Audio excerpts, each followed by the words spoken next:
share untuk mata kuliah atau untuk materi malam hari ini ya. Keluar ya, share screen saya ya. Keluar, Pak. Keluar, Pak. Ya.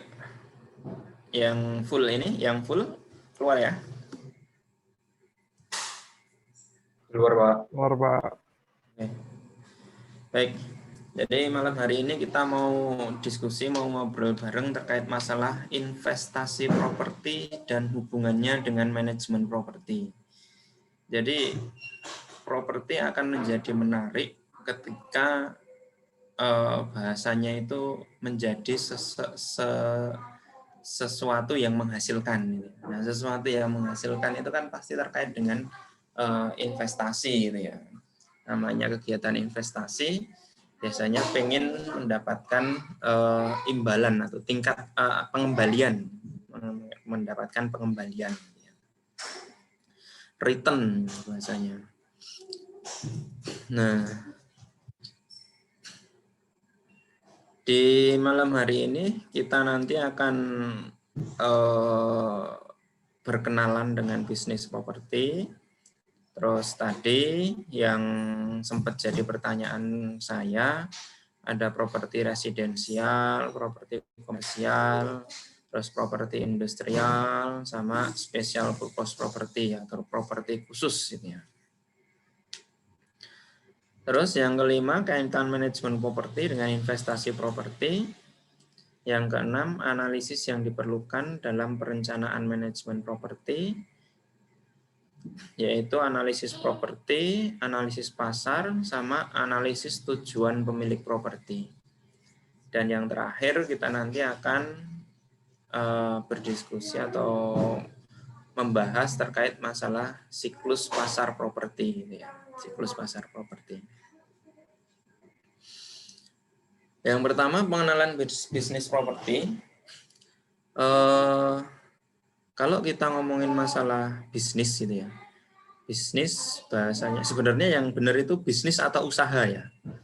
Karena ada yang bilang usaha, ada yang bilang bisnis itu. Termasuk dalam penilaian itu. Cabang penilaian itu kan ada penilaian aset sama penilaian bisnis gitu. Tapi ada juga yang bilang penilaian usaha. Gitu. Penilaian usaha. Karena yang dinilai adalah usahanya. Ya apapun itu, kita mending tidak berpolemik dengan kata-kata, anggap saja bisnis itu dengan usaha sama. Kita sekarang masuk ke bisnis properti, adalah bisnis yang bergerak di bidang kepemilikan harta. Nah, karena kita ngomongin kepemilikan harta, dan kita ngomongannya real property, maka kepemilikan harta yang berbentuk atau harta yang real bisa berbentuk tanah, ada bangunannya beserta sarana dan prasarananya yang ada di dalamnya sebagai elemen yang tidak terpisahkan. Jadi kita melihat sebuah properti itu mulai dari legalitasnya, status kepemilikannya, terus bentuknya yang berupa tanah dan bangunan, beserta sarana dan prasarananya. Jadi singkatnya, dalam artian sempit dan lebih mudah dipahami, bisnis properti mencakup kegiatan jual beli atau sewa menyewa. Nah, karena ngomonginnya bisnis nanti pasti terkait dengan keinginan untuk mendapatkan pengembalian, ya, keinginan untuk mendapatkan pengembalian. Nah, bisnis dari properti ini pengembaliannya atau nanti harapannya kan pengembalian itu berupa keuntungan, gitu. Itu berupa dari kegiatan jual beli atau sewa menyewa. Gitu ya. Kemarin di pertemuan pertama saya sudah membahas itu ya. Kita sudah membahas terkait masalah income yang bisa didapat dari sebuah properti. Bisa karena dijual, atau minimalnya paling enggak yang sebenarnya kita inginkan ya kita mendapatkan income dari menyewanya, penyewaannya. Nah, yang paling banyak atau paling sering kita jumpai bisnis properti itu berupa rumah atau perumahan dan hunian lain, gitu ya. Seperti apartemen, rumah susun, villa, kos, gitu ya. Ini kan yang paling banyak di sekitar kita, gitu. Rumah disewakan atau rumah dijual. Perumahan dalam bentuk bisa jadi dijual atau bisa jadi juga disewakan. Atau karena space lahannya sudah terbatas, maka berkembang ke apartemen, gitu ya. Jadi pengembangannya tidak lagi di mendatar tapi ke atas, gitu ya. Terus bisa juga rumah susun, villa, sama yang mungkin paling familiar di kalian adalah kos atau asrama mahasiswa. Ini ada yang kemarin ngekosnya di Puri Lestari. Ada nggak? Kemarin saya dapat info katanya Puri Lestari itu sekarang sudah 40 kamar ya. Di kalian ngekos paling banyak satu rumah kosnya berapa kamar itu? Yosafat, kos-kosanmu berapa kamar totalnya? Saya di rumah saudara, Pak, waktu di Bintaro. Wah, ini menguntungkan ini. Oke. Ya, di Bintaro sektor berapa? Di Geraha Bintaro Utara 10, Pak. Oh, Geraha Bintaro. Ya. Tita Suci, kamu ngekos di mana? Di Kalimongso, Pak. Kalimongso. Jumlah kamarnya berapa kos-kosanmu? Cuman ada 6, Pak. Oh, kecil ya. Memang itu biasanya rumah aja ya, itu rumah jadi satu sama induk semak sama pemilik kosnya gitu ya. Enggak, Pak. Dia memang kos-kosan aja. Cuman memang kamarnya sedikit. Oh, ya ya. Oke. Ya, itu contoh-contoh dari bisnis properti yang familiar atau yang di sekitar kita ini. Nah, sebenarnya ada juga gitu loh bisnis properti lain yang mungkin perlu kita kenal gitu ya, perlu kita kenal. Seperti kemarin sempat saya juga singgung pusat perbelanjaan atau shopping center gitu ya, atau ruko gitu ya, atau bisa jadi hotel, gedung perkantoran. Gedung perkantoran itu kan kalau kita dikatakanlah di stan gitu ya, stan gedungnya milik sendiri, dipakai sendiri gitu. Tapi kalau coba ke sektor 7 ya, Bintaro sektor 7, nah itu kan ada yang pakai Bank Permata itu ya, pakai Bank Permata. Nah, itu kan disewakan, disewakan gitu. Terus selain properti-properti tadi yang komersial, ada juga yang berupa bangunan industri. Contohnya saja pabrik. Nah, itu kan bisa menjadi bisnis properti juga. Gudang gitu ya, gudang pergudangan. Kita masuk yang pertama, properti residensial. Tadi jenis-jenis properti yang saya tanyakan tadi. Real property yang ada. Kalau kita ngomongin residensial, maka itu adalah properti yang dipakai untuk bermukim gitu ya. Untuk tinggal, tempat tinggal. Nah, bisa jadi perumahan penduduk baik milik pribadi maupun milik pemerintah dan institusional. Maksudnya milik pemerintah itu apa? Rumah dinas, gitu ya, rumah jabatan gitu ya, yang memenuhi kebutuhan dasar perlindungan bagi manusia. Ingat, kebutuhan dasar manusia itu apa? Ada 3.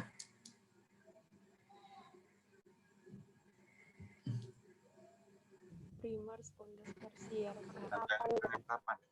Sandang Ya, pangan papan, Pak. sandang pangan papan. Nah, itu kan udah pelajaran waktu SD apa ya? Anak saya aja udah belajar itu.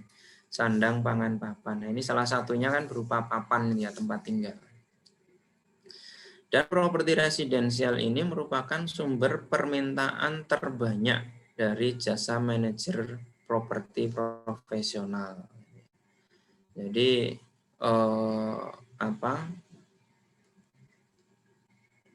demand-nya atau permintaan untuk menjadi peluang untuk menjadi manajer properti dari jenis properti residensial ini sangat banyak. Terutama kalau mungkin apartemen itu kan mau nggak mau harus ada yang ngelit gitu ya. Mungkin kalau sekarang itu ada namanya paguyuban penghuni rumah susun katanya gitu. Nah ini paguyubannya ini apakah dia bisa mengelola sendiri atau diserahkan ke pihak ketiga gitu. Pihak ketiga dalam artian ya si manajer properti itu gitu. Karena kompleks yang diurusi itu gitu. Mulai dari sewa menyewanya, mulai dari reservis casnya, mulai dari pemeliharaan fasilitasnya dan sebagainya. Itu untuk properti residensial. Nah, terus yang kedua itu properti komersial gitu ya.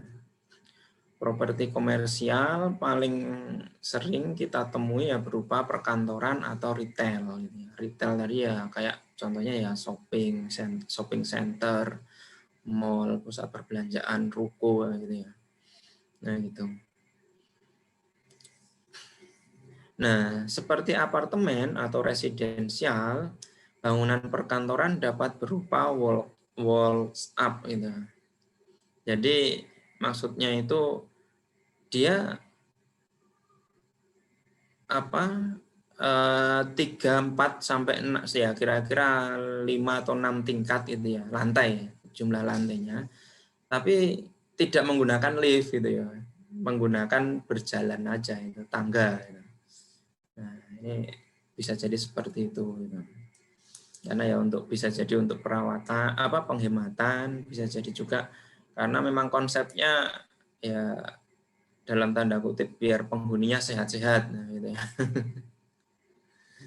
Terus ada juga yang berupa konsepnya itu garden development. Nah, ini sekarang sudah banyak lah properti-properti komersial yang ada nuansa tamannya itu. Paling sering di rooftopnya atau paling atas, lantai paling atas itu di taman gitu ya. Dibikin suasana hijau gitu ya. Suasana hijau.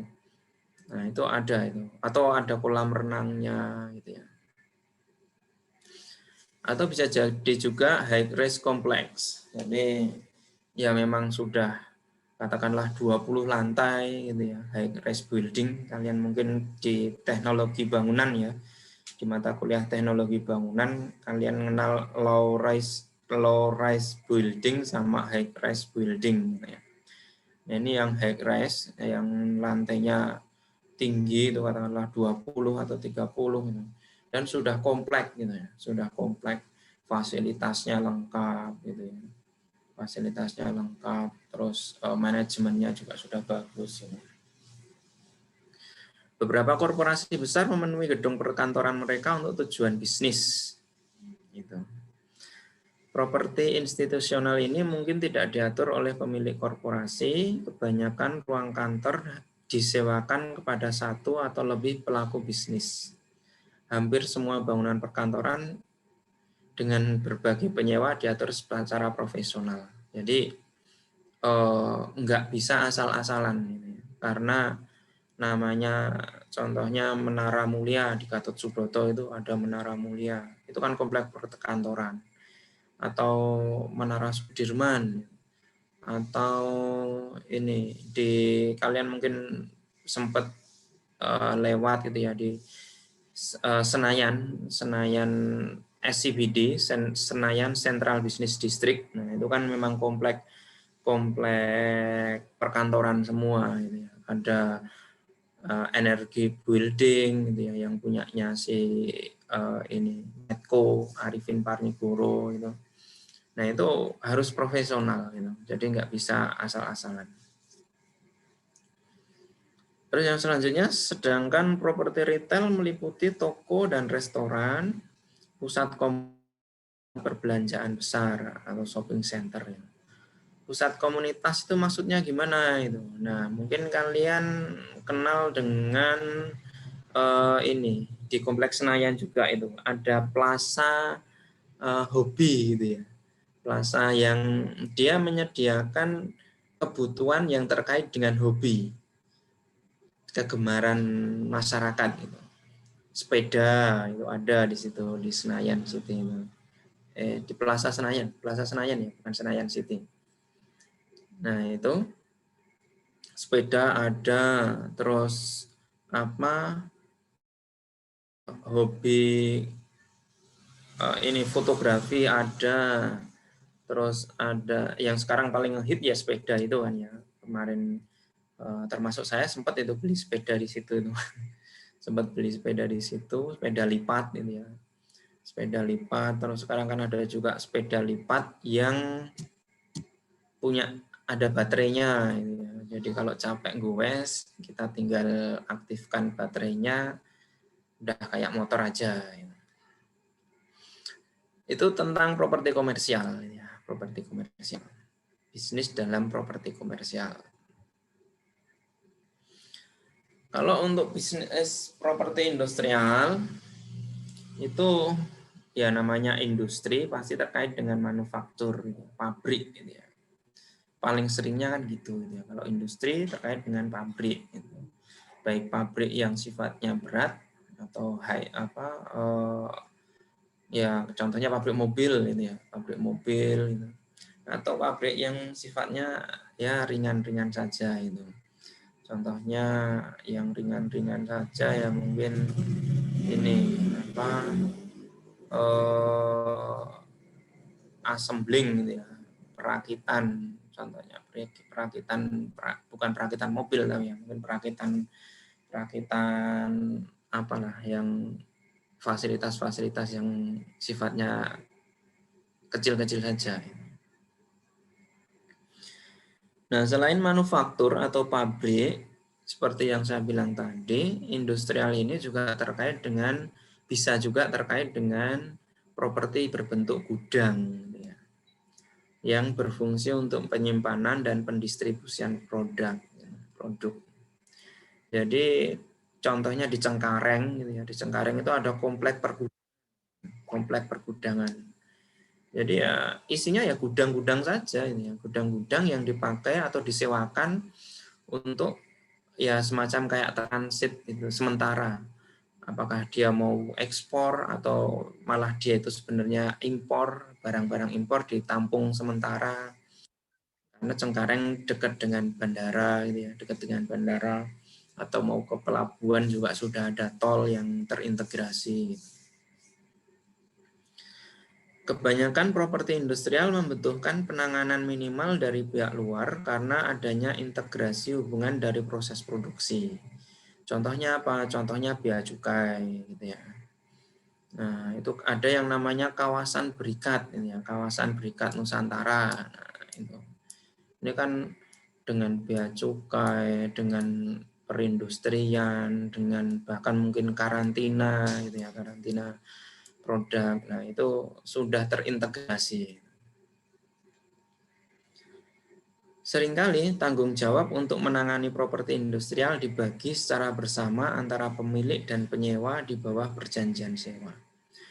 Nanti di bahasan-bahasan berikut, di pertemuan-pertemuan berikut, kita akan ngomong masalah agreement gitu, atau perjanjian sewa.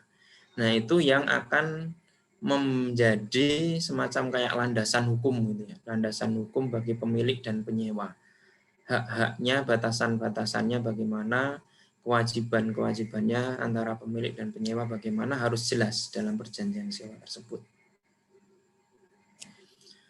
Pengembangan industrial yang memiliki kantor disebut sebagai kawasan industrial atau bisnis tadi ya, mungkin kayak di Cengkareng kawasan berikat Nusantara. KPN.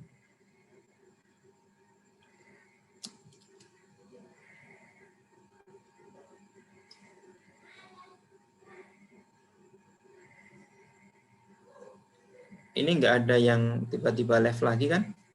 Masih saya sambil ngecek kalau umpamanya ada trouble sampaikan kalau apa lewat WA grup aja gitu.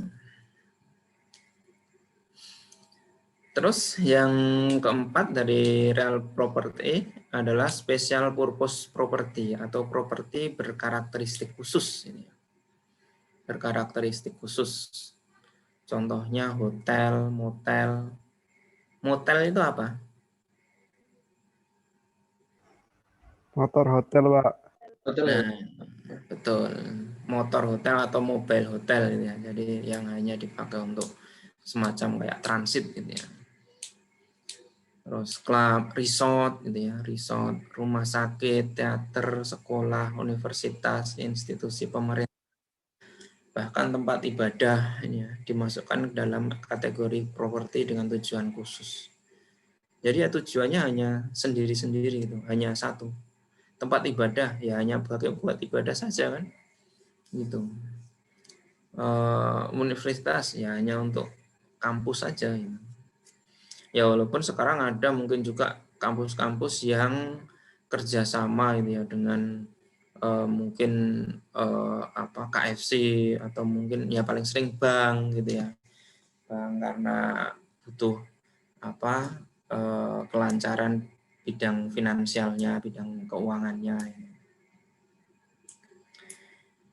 Denominasi umum mereka adalah fakta bahwa aktivitas yang terjadi dalam bangunan ini merupakan bisnis khusus. Aktivitas khusus, aktivitas unik gitu ya. Unik dalam artian ya hanya bisa di situ saja. Manajemen dari properti ini biasanya sebentar ini. Ada yang ngechat. Oh. Ya.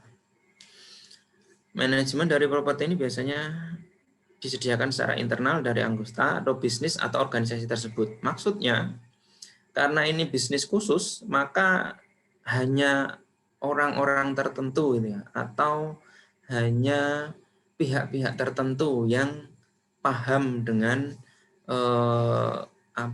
dengan properti itu. Gitu.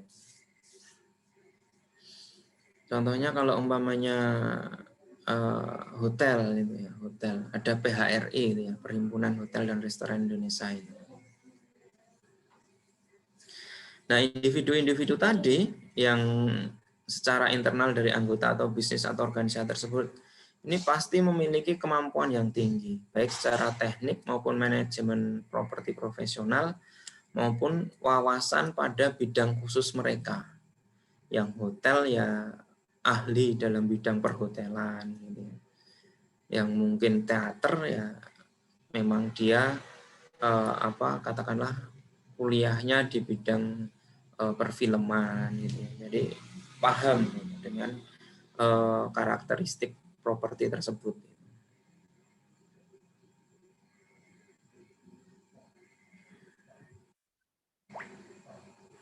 Ada yang mau bertanya? Ada yang mau menyampaikan diskusi? Saya mau bertanya, Pak. Oh iya, Tiara Putri Irawan. Ya, kenapa kalau hotel itu tidak termasuk dalam komersial? Padahal kan kalau hotel bisa menghasilkan pendapatan gitu, Pak. Ya, ini kamu pasti berkaitan dengan income producing property gitu ya. Iya, Pak. Penilaian dengan pendekatan pendapatan itu hotel biasanya pakai income producing property, Pak. Kenapa ini bukan komersial ini? Nah, sekarang pertanyaannya, hotel itu kan hanya untuk tempat menginap saja kan? Maksudnya bisnisnya satu saja gitu loh. Kalau contohnya kalau di mall gitu, shopping center, nah di situ banyak bisnis itu. Banyak bisnis. Ada matahari, ada Gramedia, ada apa, bahkan pusat kebugaran juga ada, fitness gitu ya, fitness juga mungkin ada itu. Nah, sedangkan hotel ini ya spesifik saja itu, spesifik hanya untuk apa, hotel saja itu. Nah, nanti ada pertanyaan lagi, itu ada hotel yang di bawah atau di basementnya ada diskotiknya Pak. Nah, gimana Pak? Saya belum pernah ke diskotik sayangnya. Ada ya yang pernah ke diskotik gitu ya? Gitu. Nah, itu hanya pasti, maksudnya gini, pasti terkait dengan core bisnisnya gitu ya. Bisnisnya itu tempat menginap, orang yang capek, lelah itu, maka dikasih fasilitas atau disediakan ya mungkin diskotik gitu ya, diskotik, mungkin tempat karaoke gitu. Nah, ini untuk apa ya, pelepas lelah saja itu. Enggak, harapannya kan gitu, terkait biar dia nyaman. Gitu ya Tiara ya. Baik, Pak. Terima kasih, Pak. Ya. Tiara Putri Irawan. Berarti orang tuanya namanya Pak Irawan ya? Ya, Pak, betul. Oh, ya. Oke. Oke, saya lanjutkan lagi. Ya, Pak. Ya. Ada yang bertanya atau boleh dilanjut? Mengenai tempat ibadah. Oh iya, Nanda. Gimana Nanda? Saya, Pak. Ya. Mengenai tempat ibadah tadi, Pak, kan yang dinominasi umum dijelaskan itu kegiatan untuk bisnis khusus ya Pak. Biasanya kan bisnis itu berkaitan dengan keuntungan atau profit. Nah, sedangkan tempat ibadah kan biasanya itu merupakan fasilitas umum untuk masyarakat gitu Pak. Nah, itu hubungannya bagaimana ya Pak? Ya. Wah, ini pertanyaan bagus dari Nanda ini. Pertanyaan menguji nih. Pak, tempat ibadah itu tempat sosial, Pak. Masa tempat ibadah dimasukkan ke apa? Bisnis gitu ya, bisnis ini. Sebenarnya penjelasan di sini tempat ibadah ini lebih cenderung ke spesialnya, karakteristik khususnya itu. Jadi mungkin ya makasihlah masukannya. Mungkin ini nanti juga koreksi buat kami gitu ya, dari tim dosen gitu ya. Karena mungkin akan menjadi rancu pemahamannya antara tempat ibadah yang berfungsi sosial dengan pembahasan terkait masalah bisnis properti gitu ya. Maksud tempat ibadah dibisniskan kan itu. Ya. Jadi ya penjelasan dari saya sih, tempat ibadah di sini itu karena fungsinya dia yang bersifat khusus atau spesial saja itu. Nah, memang nanti akan menjadi rancu ketika pembahasannya atau kita diskusikan terkait masalah bisnis properti. Gitu ya Nanda. Makasihlah masukannya. Baik Pak, terima kasih Pak. Ya, feedbacknya. Oke.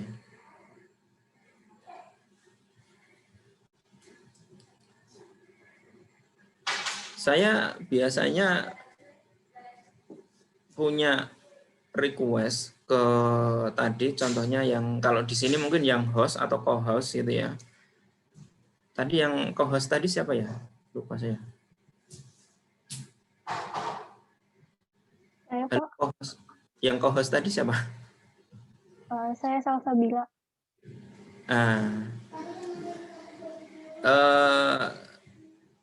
Kamu sekretaris kelas, bukan?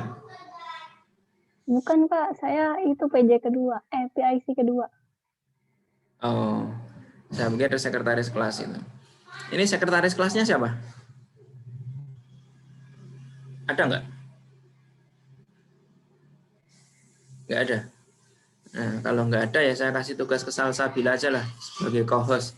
Saya biasanya minta tolong nanti di akhir perkuliahan itu disampaikan teman-temannya yang aktif gitu ya. Tolong disampaikan ke saya, di report ke saya. pertemuan kedua tadi Tiara sama siapa tadi. Nah, itu tolong di-report ke saya sama Nanda ya tadi ya. Tiara sama Nanda. Tolong di-report ke saya. Oh, iya, Pak. Bisa ya, Salsabila ya, minta tolong ya. Bisa, Pak. Ya. Terus sekarang kita lanjut ke kaitan manajemen properti dengan investasi. Dalam praktek manajemen properti, terlebih dahulu perlu dipahami bagaimana praktek investasi yang berlaku dalam properti. Untuk itu perlu dipahami motivasi dan tujuan investor serta analisis-analisis yang diperlukan dalam investasi tersebut, sehingga pada akhirnya pelaksanaan dari manajemen properti seiring dengan pencapaian objektif yang ditentukan dari awal antara pemilik dan manajemen properti. Jadi, kaitannya investasi properti dengan manajemen properti itu berawal dari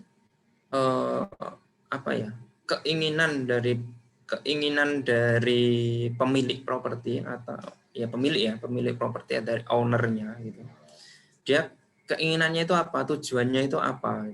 Nah, terus dibikinkan analisis-analisisnya. Nah, biar nanti katakanlah ya kalian mungkin pernah mendengar namanya business plan gitu ya. Perencanaan bisnis gitu. Kalau di penilaian seringkali muncul itu nanti kata-kata business plan.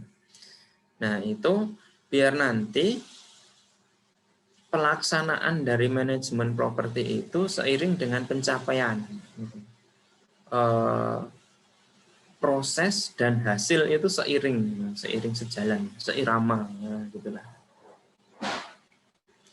Makanya langkah pertama yang dilakukan adalah mengidentifikasi tujuan investor atau pemiliknya gitu ya, investornya. Ini yang melakukan siapa? Yang melakukan manajer properti. Seorang manajer properti dapat melakukan analisis apakah keinginan dari investor tersebut bisa dicapai atau tidak apabila mereka ditunjuk sebagai pengelola dari properti tersebut. Jadi seorang manajer properti, kemarin kan kita sempat singgung ya terkait masalah analisis studi kelayakan yang di dalamnya ada net present value, ada payback period, ada internal rate of return, nah gitu. Nah, itu dijadikan salah satu cara, salah satu metode oleh manajer properti untuk tadi apakah nanti tujuan dari investor itu bisa tercapai atau tidak gitu.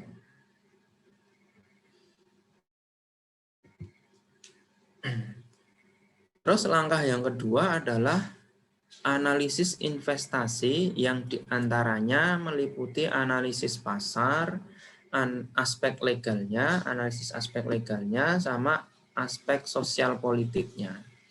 Maksudnya diantaranya ya paling enggak itu loh. Ada tambahan lagi ya bisa juga, bisa.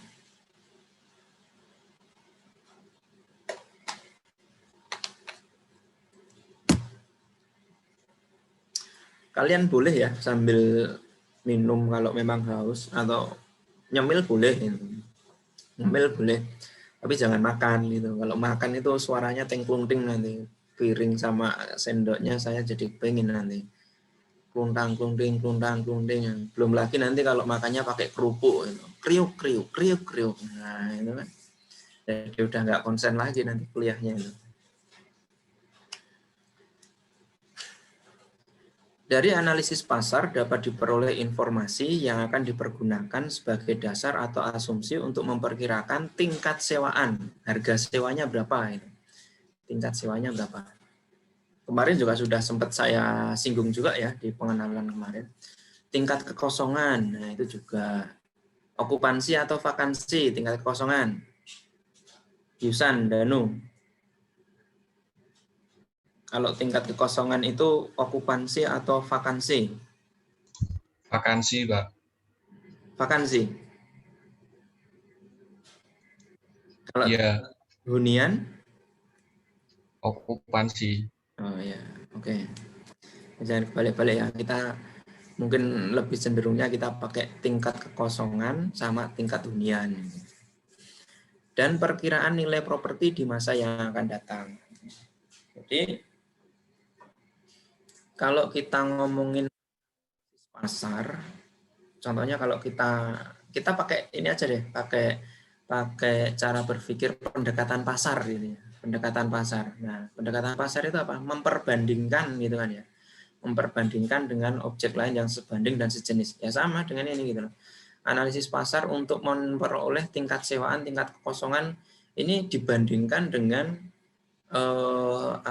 properti lain yang sejenis gitu loh. Sebanding dan sejenis. Kalau apartemen ya nyari tingkat sewaan apartemen, tingkat kekosongan atau tingkat hunian apartemen. Jangan selenco. Selenco apa ya? Selenco ya apa ya bahasanya? Jangan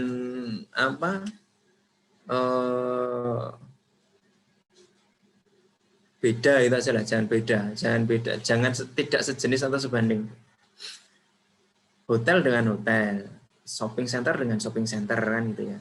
Apartemen dengan apartemen, rumah dengan rumah, kos dengan kos kan gitu. Itu kan konsep di perbandingan data pasar kan gitu. Nah, analisis pasar ini juga nyari info. Analisis itu maksudnya nyari info itu, nyari info itu. Nah, nanti kan dipakai untuk menentukan tingkat sewanya kita bagaimana.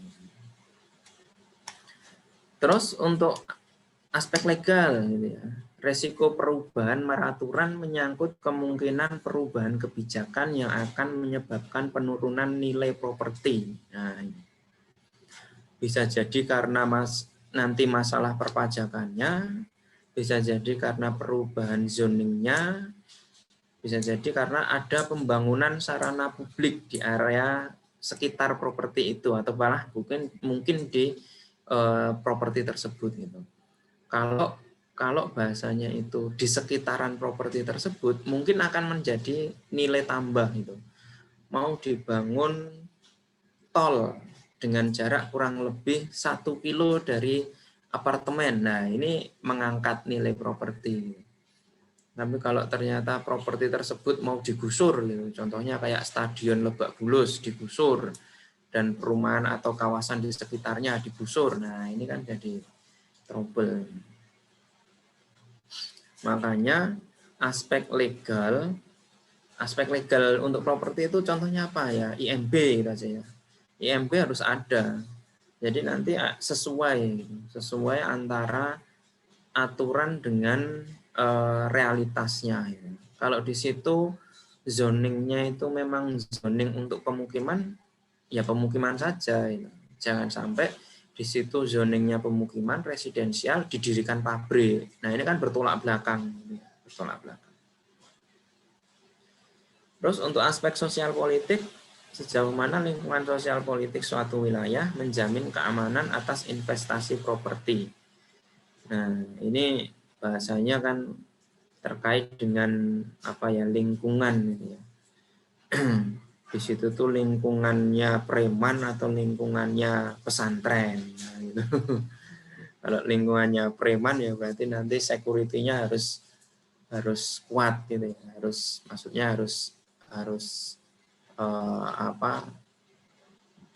bisa mengamankan, jangan malah menjadi masalah gitu.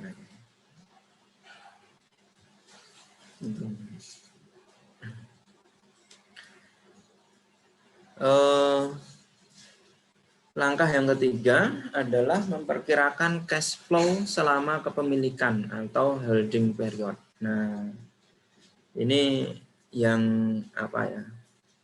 yang menarik gitu ya mungkin.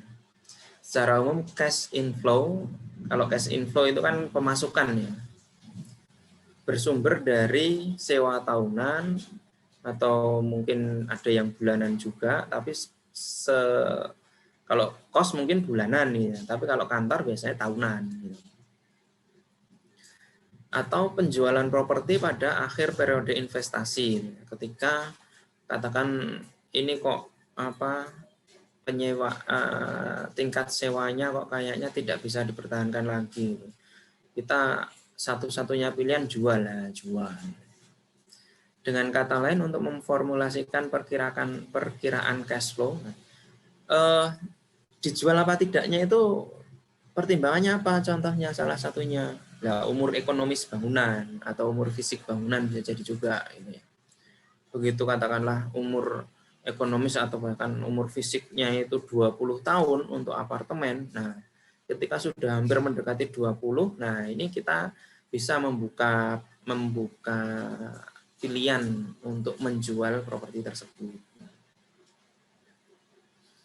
Dengan kata lain, untuk memformulasikan perkiraan cash flow, investor harus membuat asumsi-asumsi yang berkaitan selama investasi dengan memperhatikan beberapa analisis berikut. Yang pertama, analisis pendanaan. Kalau umpamanya itu membutuhkan, ya, yang namanya investasi kan butuh dana ini. Sumber dananya itu dari mana? Apakah dari modal sendiri atau dari pinjaman? Nah, nanti kalau dari pinjaman berarti ada analisis pembayaran pinjaman, kemampuan membayar pinjaman. Terus keputusan penjualan di akhir periode, sama juga dengan kalau propertinya ini bersifat fisik gitu ya, gedung, building, maka ada yang namanya analisis depresiasi, penyusutan.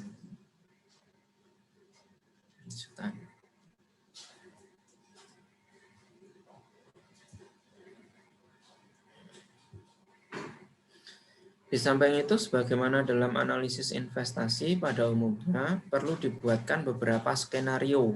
Nah, ini yang namanya analisis ya. Analisis itu kita memperkirakan kan ya, termasuk juga kalau menilai itu kan, nilai itu kan estimasi gitu ya. Kalau bisa jadi pas plek gitu ya, bisa jadi presisinya itu pas, itu bagus gitu ya. Tapi ya bisa jadi kalau mamanya ada hal yang di luar perkiraan kita atau di luar asumsi yang kita tentukan, itu kan bisa jadi kan berbeda dengan analisis kita. Makanya di sini ada 3 skenario, most likely, optimistic, sama pessimistic. Kebanyakan yang dipakai yang mana? Atau ya tadi mungkin berdasarkan analisis pasar tadi. Atau pemilik itu katakanlah punya informasi yang valid bahwasanya daerah tersebut 5 tahun ke depan akan dikembangkan menjadi Central Business District, CBD. Nah, dia udah punya informasi itu. Informasi itu kan mahal harganya itu. Tidak semua orang tahu. Mungkin karena dia dekat dengan Bapeda itu ya, Badan Pembangunan Daerah itu. Nah, jadi master plan dari sebuah wilayah dia tahu itu. Nah, dia pakai pasang optimis itu. Pertumbuhan tarif sewa 20% per tahun. Nah, itu. Mungkin gitu ya. Atau dia pakai skenario pesimistik, ya, pesimis. Contohnya karena sekarang suasana pandemi gitu ya, suasana pandemi, jadi pertumbuhan ekonomi juga minus gitu ya. Makanya penyewaan tempat usaha atau penyewaan properti ini ya bisa katakanlah tumbuh dengan katakanlah 1-2% aja udah cukup lah. Nah, ini pesimis. Makanya untuk itu seorang property manager harus benar-benar memahami seluk-beluk investasi properti dan senantiasa mempunyai ide-ide segar dan inovatif sesuai dengan tuntutan organisasi manajemen di abad 21 ini. Riset ini ya. Jadi dia informasi, dia punya riset, dia punya network gitu ya, jaringan mungkin dengan pimpinan daerahnya, mungkin dengan tadi saya bilang kepala bapedanya. Gitu.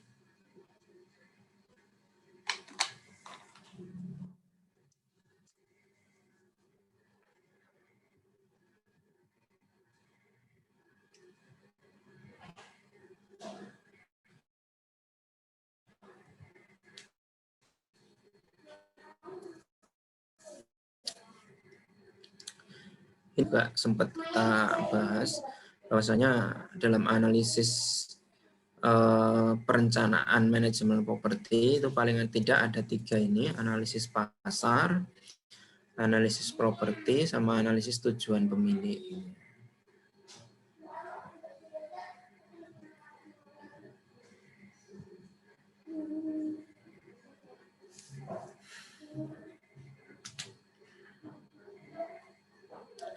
Ini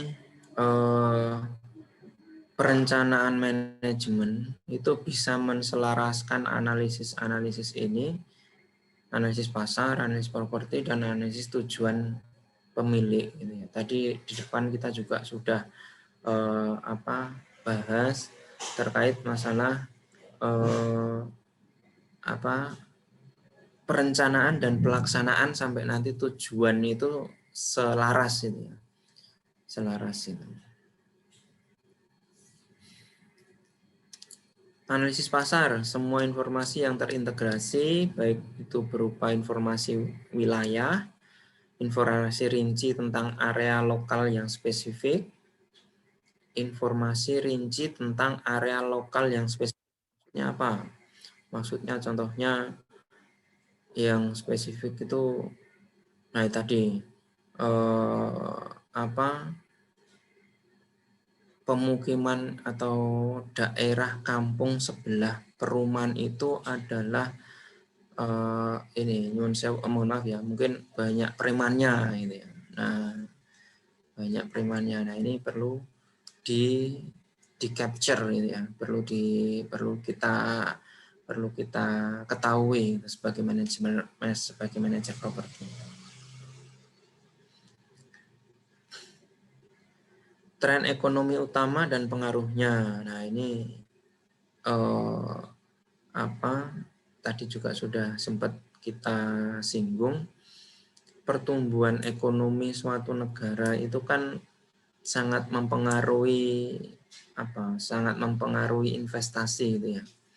Jadi kalau pertumbuhannya bagus, investasinya nanti juga bagus gitu ya. Kalau umpamanya ternyata ada kayak sekarang ada pandemi, akhirnya tren pertumbuhan ekonominya harus turun. Nah, ini kan juga berimplikasi pada investasi, ya, harus investasi. Nah, termasuk di dalamnya adalah analisis pasar regional sekitarnya, analisis pemukiman, sama evaluasi data. Jadi data yang kita dapat, informasi-informasi yang kita dapat, nah itu kita evaluasi. Ini valid enggak? Ini benar apa enggak? Ini bisa digunakan atau hanya info hoax saja?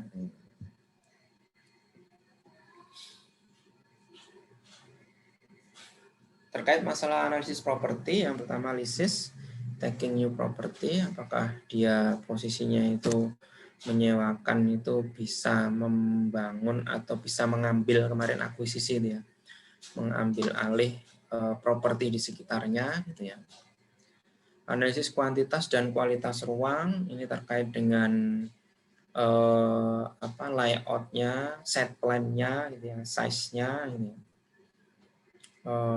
Kalau sekarang pasti pusat perbelanjaan itu luas-luas gitu. Luas-luas. Kalau dulu mungkin ya contohnya kalau di mana? Bintaro Plaza itu. Bintaro Plaza itu kan kecil ya sekarang ya. Kelihatan kecil kalau dibanding dengan Exchange gitu ya, yang di sektor 9 gitu ya. Itu kan kayak kecil aja. Terus properti kita perlu tahu kondisi fisiknya, baik interior yang tampak dalamnya atau tampak luarnya, eksteriornya. Analisis perbandingan dengan properti lain, kita punya keunggulan kompetitif nggak yang bisa dimunculkan, yang bisa dijadikan icon, gitu. Bisa jadikan nilai tambah, nilai plusnya. Terus analisis properti dalam hal biaya karena staff, gitu ya, gaji staff, gitu ya, biaya karena supply, gitu ya, dan sebagainya lah ya. Nah, terus yang terakhir adalah analisis tujuan pemilik, yang kebanyakan pemilik itu profit oriented, kebanyakan mainly adalah profit oriented, dan nah ini walaupun saya sendiri orang pajak gitu ya, kalian nanti mungkin juga menjadi bagian dari DJP, tapi biasanya ya investasi itu ya bahasa halusnya sih planning pajak gitu ya, merencanakan pajak, pembayaran pajak gitu. Biar nanti pajaknya itu ya benar dalam artian dapat diantisipasi dengan baik gitu. Tapi ada juga yang nakal, yang menyelewengkan, ya, menggelapkan, nah, gitu. Dan juga yang ngambil keuntungan dari penggelapan pajak.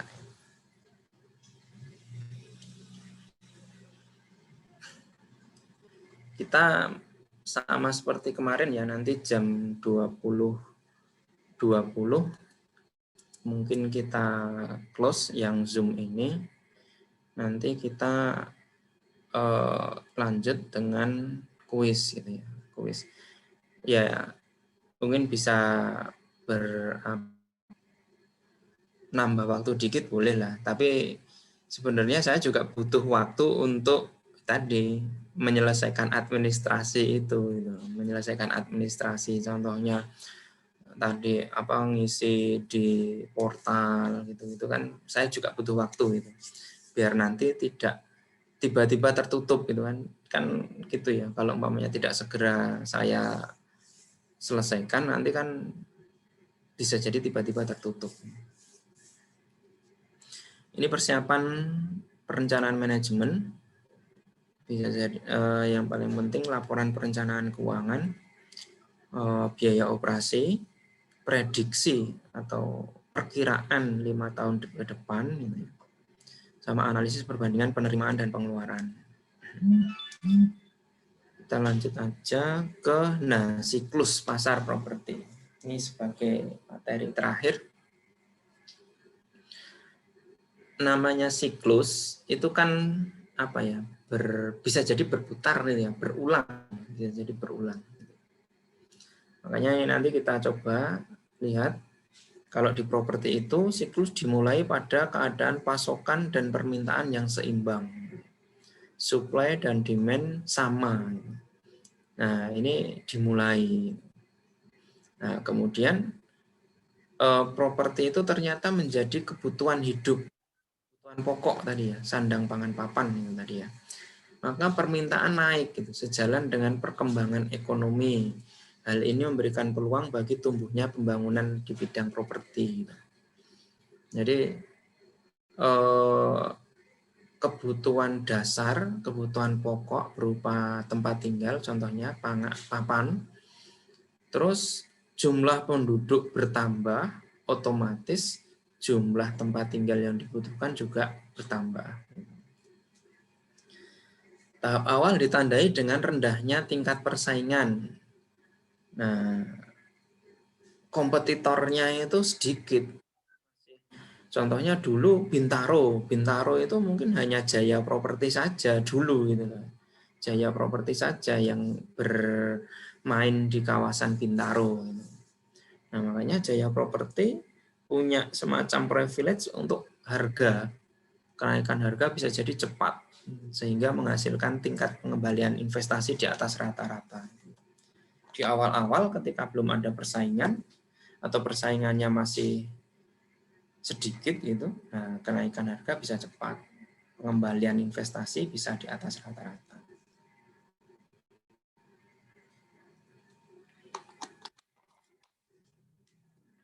Nah, atas hal itu, maka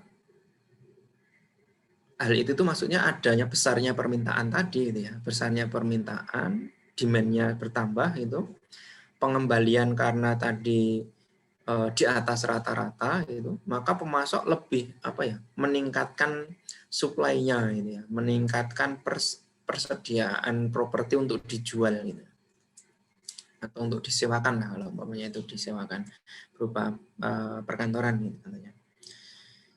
Dan ditambah dengan munculnya pemasok-pemasok baru, gitu ya, kompetitor sudah mulai ada ini. Nah, ini menyebabkan meningkatnya persaingan dan dengan cepat mengimbangi permintaan. Jadi Jaya Properti di Bintaro, terus kemudian ada ya mungkin berupa klaster properti. Tadi ada Graha Raya, ada mungkin di Pondok Aren juga ada perumahan-perumahan, gitu ya. Nah, ini terus mengimbangi permintaan. Jadi supply sama demand-nya terus akan menjadi berimbang. Nah, atas hal itu ada akibatnya. Izin karena banyak ya, karena banyak supply-nya tadi. Contohnya banyak perumahan, banyak developer yang membangun perumahan. Nah, Pemda yang mau ngeluarin izin mulai keteteran ini. Makanya pengurusan izin jadi lama. Terus persetujuan pinjaman bank yang mau kredit dan masa pembangunan, banyak pengembang yang terlambat masuk pasar. Jadi mulai ada dinamika, dalam siklus properti ini.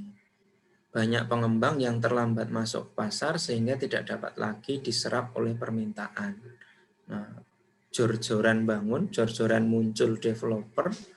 Nah, ketika konsepnya dari developer itu hanya nyediain rumah saja, tapi tidak ada konsepnya, gitu ya. Mungkin tidak, konsepnya kurang kuat, gitu ya. Maka bisa jadi penyerapannya nanti berkurang. Permintaan yang selanjutnya, permintaan yang tinggi menyebabkan pengembang mengabaikan kualitas bangunannya untuk mengejar keuntungan yang lebih besar. Nah, ini udah mulai euforia ya. Euforia tadi pengembaliannya cepat, gitu ya. Walaupun pengurusan izin ini lama itu, terus administrasi di bank juga lama itu. Nah, ini masih belum pada sadar itu pengembang-pengembang itu, masih jor-joran. Bahkan dia menurunkan harga dengan mengabaikan kualitas ini ya. Nah, ini kan jadi mulai ada masalah, ada dinamika. Demikian pula pengembang yang tidak mempunyai pengalaman, nah ini apalagi ini ikut-ikutan terjun ke pasar tanpa memikirkan program jangka panjangnya. Kalau saya tadi membahasnya developer baru yang konsepnya nggak jelas, gitu ya. Konsepnya kurang kuat. Kondisi demikian mengakibatkan munculnya perang harga, turunnya kualitas pengembangan, serta menekan keuntungan pengembang. Nah, tadi ya, harganya mulai diturunkan, tapi kualitasnya juga turun, gitu. Karena namanya properti kan kalau kualitas bagus ya mesti biayanya besar juga, gitu. Hari ini akan menimbulkan keluhan-keluhan dari para pembeli dan pada akhirnya menghilangkan kepercayaan masyarakat luas. Mulai ada komplain dari konsumen. Di sisi lain, bank dan lembaga keuangan lomba karena anggapannya tadi ada booming, gitu ya, booming permintaan atas properti. Nah, bank kan pengennya juga berperan mengambil untung dengan pembiayaan ini. Nah, bank ini juga mulai berlomba-lomba asas kehati-hatiannya mulai berkurang, hilang. Karena dia terus hanya mengejar target jumlah pinjaman, tapi kualitasnya tidak diperhatikan. Nah, di Amerika pernah ya terjadi itu ya tahun 2008 itu. Subprime mortgage itu. Nah, karena dinamika tadi atau masalah yang muncul tadi, kesulitan penjualan menyebabkan beban bunga yang makin besar, sehingga terpaksa para pengembang menurunkan harga jualnya, kehilangan faktor keuntungan. Beberapa pengembang bahkan tidak sanggup lagi untuk mengembalikan pinjamannya. Wah, ini sudah mulai berdampak itu ya. Banknya ngasih pinjaman jor-joran tanpa memperhatikan kualitas kemampuan lah ya, kemampuan likuiditas dari peminjam, dari kreditur. Nah, mulai muncul masalah, tidak sanggup lagi mengembalikan pinjamannya. Kekhawatiran mulai dirasakan oleh pemberi pinjaman dan memulai membatasi pinjamannya. Nah, sekarang bank-banknya sudah tahu ini, sudah mulai merasakan, wah ini ada yang nggak beres nih. Udah mulai tidak lancar nih pembayarannya nih. Nah, mulai dibatasi. Nah, karena mulai dibatasi, otomatis pembiayaan developernya juga terganggu. Makanya ini merugikan untuk pengembangnya karena dia harusnya dapat uang dari KPR yang diajukan oleh pembeli. Nah, ini dibatasi oleh bank, pembelinya nggak jadi beli rumah, pengembangnya nggak jadi dapat uang. Banyak pengembang yang tidak dapat lagi melanjutkan proyeknya sehingga terpaksa dilikuidasi. Nah, ini terutama yang tadi pemain baru yang konsepnya nggak jelas, dia bisa jadi dilikuidasi atau yang lebih parahnya diambil alih secara paksa, sita lelang. Nah, karena kejadian hal seperti itu, maka beberapa pihak atau pihak-pihak yang kayaknya nggak stabil keuangannya itu mulai menarik diri dari pasar, sehingga pasar properti jatuh, gitu ya. Pasar properti jatuh, banyak perumahan yang mungkin terbengkalai.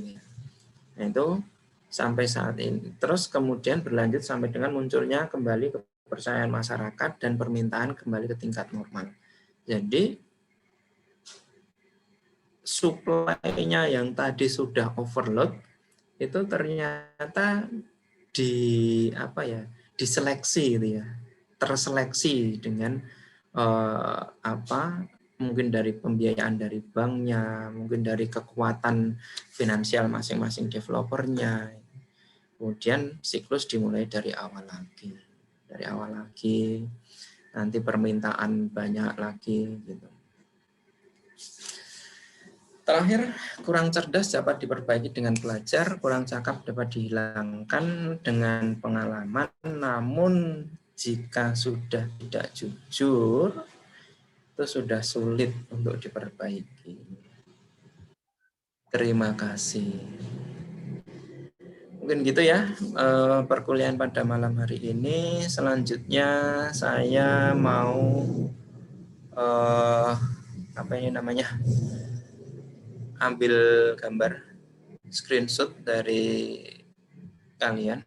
Tolong dinyalakan lagi yang belum menyala. Yang belum tersenyum silahkan tersenyum.